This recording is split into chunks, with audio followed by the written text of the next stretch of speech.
bisa ngomong, masih belepotan karena bidangnya lain, tapi tetap saja karena saya berteman sama Medi, kemanapun saya diajak. Jadi mau tidak mau, iya deh, yang penting Medi senang, saya ikut. Jadi di sini tadi saya mendengarkan Bapak bilang sukses, ya Pak ya.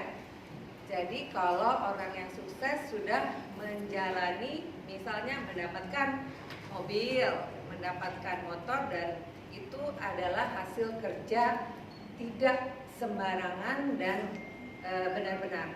Kalau saya boleh lihat kesuksesan saya di bidang yang lain. Ketika saya masih SMP, saya adalah seorang model dan pragawati. Seorang model dan pragawati, bagaimana bisa dilihat sukses, itu juga kerja kerasnya sangat-sangat berat. Mungkin kita bisa membandingkan sedikit contoh bagaimana kita bisa sukses. Itu adalah ketika saya masih SMP, saya berusaha untuk mengikuti apa yang diajarkan oleh kalau kita bilang adalah si kepala agensi. Misalnya datang harus pagi-pagi, bajunya harus diatur. Ketika kita jangan banyak bicara, kita harus sopan dengan klien kita. Jadi bagaimana kita harus humble, kita hanya diam. Jadi mengikuti terus dan terus, akhirnya bagaimana kita menjual diri kita.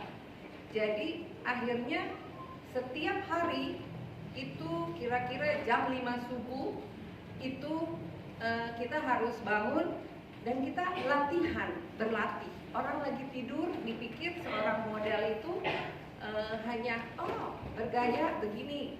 Tidak, seorang pragawati, jadi dia pun juga sukses itu harus kerja keras. Yes. Jadi sehingga kita mendapatkan yang tadi dibilang, dapat apa saja, naik, dapat misalnya harga kita sekian, naik lagi, dipakai untuk pragawati setiap hari sampai ke luar negeri, sampai itu karena hasil dari didikan. Sebagai contoh misalnya yang pemula dari sekarang yang untuk seperti saya belum sukses di eco-racing.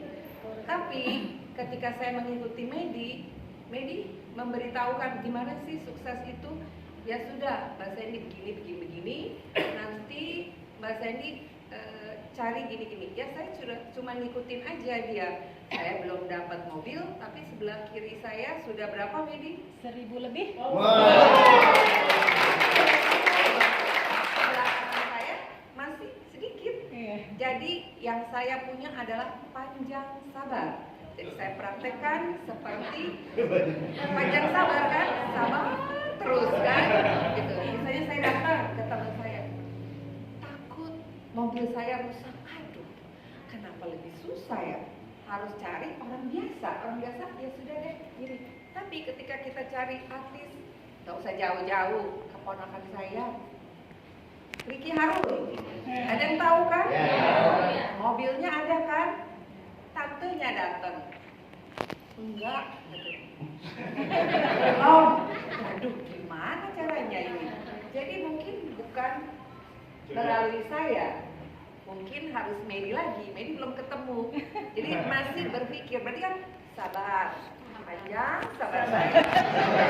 Sabar. Jadi ibu-ibu yang belum sukses jangan pernah takut. Sabar. Panjang sabar.